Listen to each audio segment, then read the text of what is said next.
జగన్ ముందున్న ప్రశ్నే కాదు, జనం ముందున్న ప్రశ్న కూడా. జగన్ ఏమంటాడంటే ఎన్నికల హామీలు మేనిఫెస్టోలో అమలే హీరోయిజము, కడపలో మహానాడు నిర్వహించడం హీరోయిజం కాదు అన్నటువంటి. రైట్, అది తన భావన.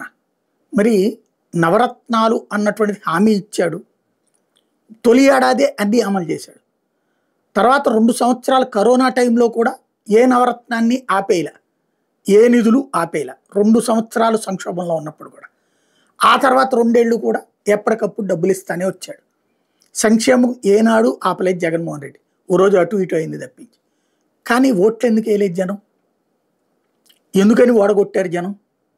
పోనీ మౌలిక సదుపాయాలు కల్పించలేదా?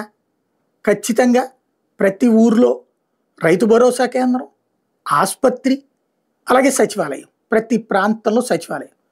పోనీ ప్రభుత్వ సేవలు సక్రమంగా చేయలేదా? ఇంటింటి దగ్గరికి వచ్చి మరీ చేసినటువంటిది వాలంటీర్.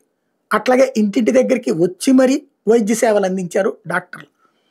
అదే సందర్భంలో 104ల ద్వారా ఎక్కడికక్కడ టెస్టులు, ఆ తర్వాత ఫాలోఅప్ వైద్యం, ఇన్ని రకాలు చేసుకొచ్చాడు.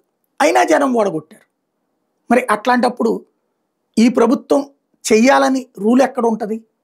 అవన్నీ చేస్తే అవి వద్దని ఈ కూటమి ప్రభుత్వాన్ని ఎన్నుకున్నప్పుడు సంక్షేమాన్ని ప్రజలు నిజంగా కాంక్షిస్తున్నారా లేదా అన్న చర్చ జరగాల్సిన అవసరం ఉందో లేదా?